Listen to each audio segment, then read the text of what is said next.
social media bamuta Aloysius Bugingo oya kwa free phase umanyi kyota free phase kasito mutambala kwa free phase ugajulia munkwawa mu marutumo mere mu mimira kalijo kandi America mujirate ko free phase free phase ya Bugingo tabo oswalumwe what go hey yababalula Umubalulani boda ababana baboda baluzinga amapichipichi gabwe loan zikute watsine wagulu batugamye nti dio mchala lwage no kuyonsa na lili watana kuyonsa batugamye nti ojja kulaba his excellence uri kakuta Museveni ngaline rutu nga ali very smart yari smart na 1977 bali very ali mukabunda suti ye President Museveni had so smart nakagato kapya his excellence uri kakuta Museveni ne yagajjeyo agasatige agasati ge ekikulu ayambala Uganda gwe jemuti piro bobugwe bwa America obwa rusumbu wano ne mutagenda mugenda mu UN ngakubya akasuti Bugingo agula wengo twakawana bagenda mu UN ngakubya akasuti twakawana bagenda Russia ngakubya akasuti twakawana bweyasinkanye Ruto yabadde mu gasatige you made in Uganda nagagatoge it's okay chikulu nti made in Uganda president mulamba nagenda ku nalabene je bakolere engoye wane mwafe je bakolere engoye wa ogusende meka nalabe ono musajja ono gundi Museveni mubanja ati kyata kuwo muveeko twebanja mwebanja kankule kapitani Michael mukula mugambe bo musajja musasuli tulya ntami olunaku lwa leero lukulu nnyo eri abaganda fenga baganda olunaku lwa leero luno ebyabufuzi bya Buganda lwe byatandika okudobonkana ate nogandi lunaku lukulu eri abaganda anti balina zalina kuza mwezi nga 14 Augusito omwaka 1897 ne batekako kabaka ow'omwaka ogumu awe bakabaka we bakomera okubeera n'obuyinza mu Buganda ondese mu ntegera yange nafu anti kabaka omwaka ogumu yani oyo yali Daudi Chwa yali wa mwaka gumu muwanga yali atadde pressure ku bazungu nga balemesezza byonna okusalawo abazungu abalala baagala okuwamba obwakabaka bwa Buganda ne bamulwana nnyo naddukira e Bunyoro olwafuluma kingdom bwati bano bagamba bano tubajjeko bate obwakabaka bwabwe ne baddira kabaka wa mwaka ogu era yasayininga endagaano ya 19 kati endagaano gwena kwenyini ogenda mu banka ne bagamba naye endagaano wagisomyemu ndi kale nasomyemu ebimu otegedde lawyer wange ebimu teyabinnyonnyola awo batukwatira mu bwongo yatukwatira mu bwongo era awo wewali ekizibu kyaffe kubanga ne mu banka bogerera mu dola ate ngeno Europe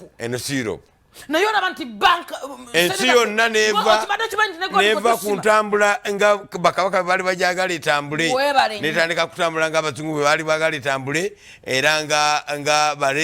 baregents bwebali mbagamba tetufunanga independence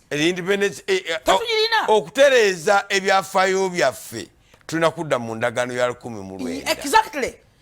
eyagaba ettaka lyonna n'erimalawo erya Buganda ng'abakopi tebawadde n'abaganda benyi tetulina ttaka abaganda tetulina ttaka naye batugamba ettaka lyaffe olina liriwa weeririwa taito olunaku lwa leero ebyafaayo byaffe leero mmeka 14 omwezi gwa 8 lwekyakolebwa 18 lunaku twandibadde tulukungubagira 18 ogw'omunaana obwakabaka lwe batandika okubutujja mu ngalo 1897 lwe twatandika okucoppoka amaanyi ne bagajja mu kabaka luli ye yasalangawo Daudi yali kumwaka meka mwaka gumu yoyochwa yechwa era mu Genesis book of records nga ne bakola ebigambo binene nnyo ate ekyasinga okuleeta omutawaana naye agenda okufa kubanga yettabwesi abaganda tebagala kukyogera ekyo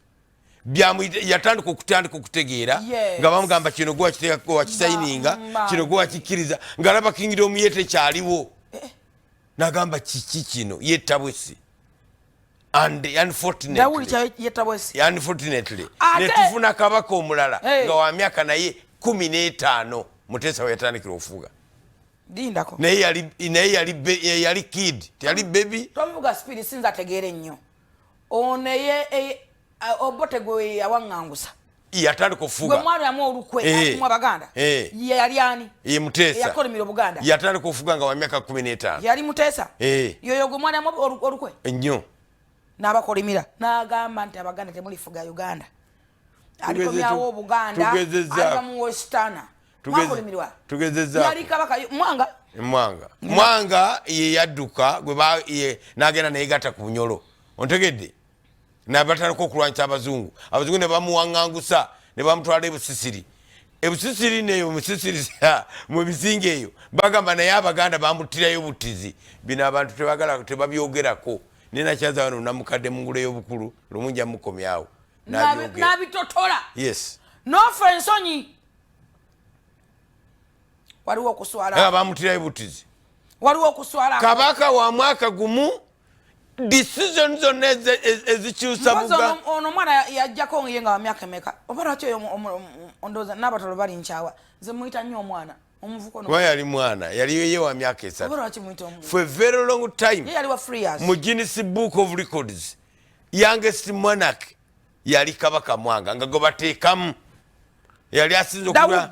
manya Daudi chwa oli mutuufu olanze gosomesa ndegesa naye olabye to muyiza akwata nnyo muzibu nnyo yali Daudi chwa nammwe natuzingasa womenwa ambao nammwe mwapona sigwawomerwa emboona anze oba dadi yaziwomerwa kubanga amagezi go gaali mwegali ne dadi nga bagamba school fees basasudde namulina yaliwo banalijje wane bitabo naye amu agenda kunzizayo kusomero naye babalule kati nina abazadde bangi nina ne mujingo ne mugaka njagala kusoma degree atagamba how much money senkubuga signinga ogenda usome bakati ayagala badigu ate kati olunaku luno lukulu nnyo eri kingdom of Buganda Abaganda mwani bade mwambala black kabaka coronation Daudi chwa was 1 year ne bamuwa abasajja sinasa ono omwanditsi w'amawulire akoze ensobi agambi ne bamuwa abakuza agambi Apollo Kagwa correct n'agamba Stanislas Apollo Kagwa be baali abakuza era ettaka lya Buganda bonna be baali sigazaali Apollo Kagwa number 1 number 2 agambye Stanislas Kisingiri eyo nsobi kiri Stanislas Mugwanya Apollo Kagwa muwanditsi agambye ne Stanislas Kisingiri kiri Stanislas Mugwanya ne Matayo Kisingiri amanya agatabudde Mugwanywa babo bakisingiri bamugwanya ettaka bagwena n'ogwa ku ttaka kajansi paka ludawa awo wagundi ndikuwana okupaka bombo ndi wagundi ndikundi paka nti byonna be balirina ffe lyaffe tulina ffe yagulagule lyetulina ettaka ly'omwami simanyi ettaka lyani lyeliriwere ate waliwo abantu benjagala okubuuzaako abalukererako amasista wange Anne Nakawungu good morning omusajja musomi w'amawulire abamita Abu Semongerere akwagala nnyo akabananga muntu oyo butumuza ku social media abawaya limba mulala oyagala figure wa filifezo musanga ku social media negamba tula ku set ng'amagezi agamufuutukamu ne discussion akutukutumire nnyo Abu Semongerere abalokole bagamba ne maama abategeeza ne mukyala we naye kambuze kuba Katama ne maama mbuze ne kumusumba kayiwa era ne maama mbuze kumusumba kayizi ate kwali oyo mbagala okufwa musumba kayizi mukama yampa mukisa ne mbalaba ko maaso ku maaso face to face yes Gandi yegwe nzo oyo musajja musumba Katama ayo ayine byawandika byayogera babanyonyole kigamu kya Katonda no musumba kayizi simuswa bwetugenda ku crusade funa chance okwogera n'abantu nembagamba nti tomanyi mafuta gagenda kusumulula we gali bulula ba musajja wa Katonda ng'ayogera togamba nze nkyali nze musumba Rozi Asujingo nze awo mukusaba njagala mukulu ansabira mukulu wano alina kati ayinza okubanga amafuta agatadde mu serwadde akasaayi ng'ekigambo ekigenda okusumulula ate kiri therefore buli njiri lwejja wuliriza era ekigambo ky'amagezi kifeeko leka tugende mu maaso obudde bututwala bantu babulire ddala September nga 29 September nga 29 get your independence tulabye Buganda bagenda mu buwaŋŋanguse ku lunaku lwaleero 14 August get your independence ku luno nga tugambye panic and strange disease kills animals nti ensolo zizino zifa obulwadde obuzita tebasimanyi bagambye Uganda driver wuno omuvuzi wa kitrailer yayidde naggwawo amanya nga kugamba ye John Malon Andama kiberu mubuzizaako ababodaboda babalaze wano nga bakayana MPs to Bishop to MPs bagambye temugenda mu kuloga babadde bagulawo kye bayise Bukedia House. It looks beautiful eringa State House. Abantu bagenda mu bintu bino nzabeera bitegera bukulembeze kintu kirungi kiyitirivu mawulire David Musime nkubuzaako nnyo kiwerewerwa dde nkubuzaako muganda we bali kubanga beekumiddeko mbuuza ku Jingo Frederick nembaga nti good morning, how are you doing? Mwe bali kubanga muli program Omusunsuzi mulabira ddala mbuuza ku Kalo Birungo nenga mti how are you? Kalo gambo ta muganda wange mbuuza ku Namwanje mbuuza ku Mama Sheila nembaga nti mwe bali kubanga mwena mula woman nkubuzaako nenga good morning ate so akwerabira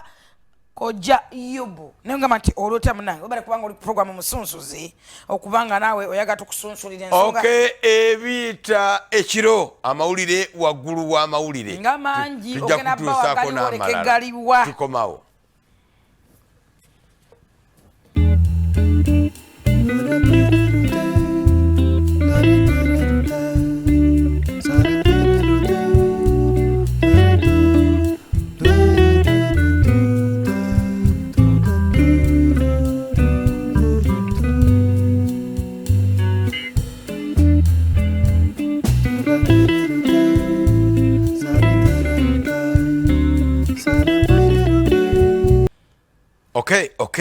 Okay. Nga tunagenda ku mawulire waggulu wa mawulire waliwo olupapula wano fulufiga alwagala nnyo luyitibwa ono bwino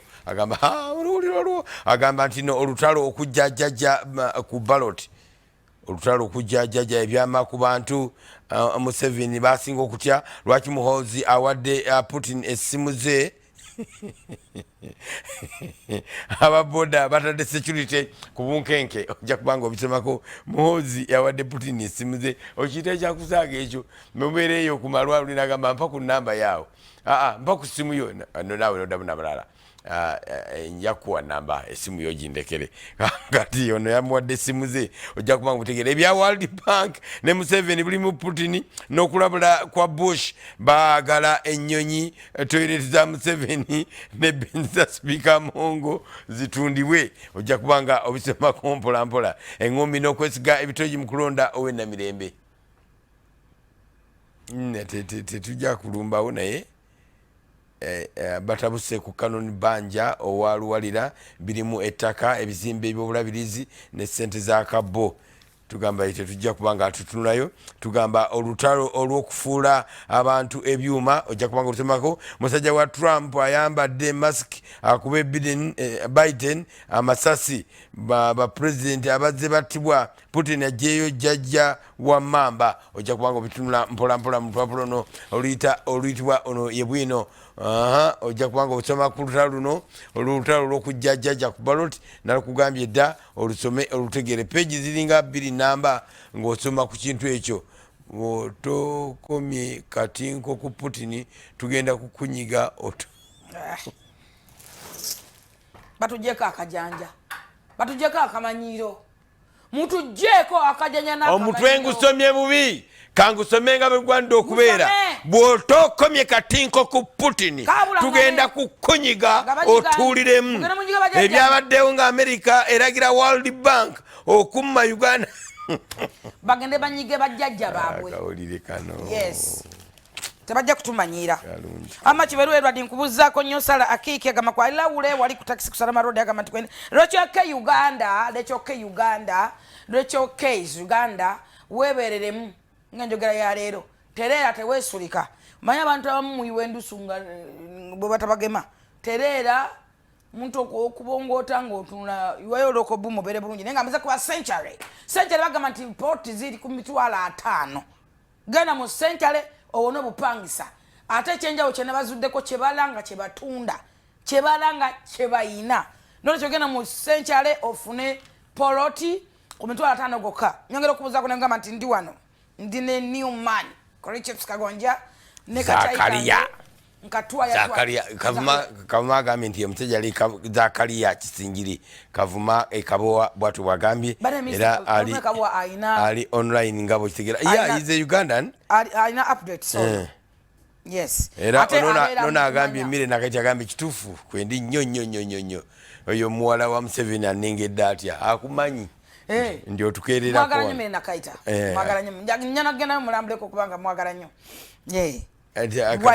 Omusunsuzi amawulire mangi nnyo siraba wenga tandikirako n'ogamba bansuleyo liriwa oba ntekeyo liriwa naye nga Anointed Esther nkubuuzako bali kubanga kwoli amawulire gabadde mangi naye mbyakoze amawulire mwaddemu omwana Mbazira Tone ono omukozi wa RDM yafunye accidents kinajjukira nti azafuna accidents za mirundi mingi I don't know oba tasaba oba time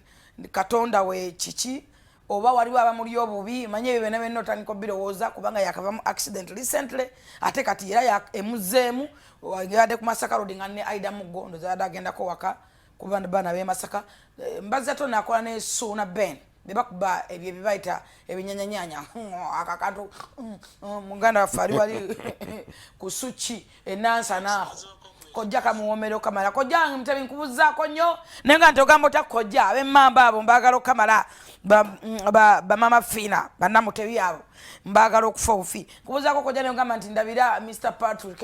Mugisa ku Suchi akantu ako kati omwana ono yafunye accident yabadde ne Aida Muggo ne tutegeddeko nti mukama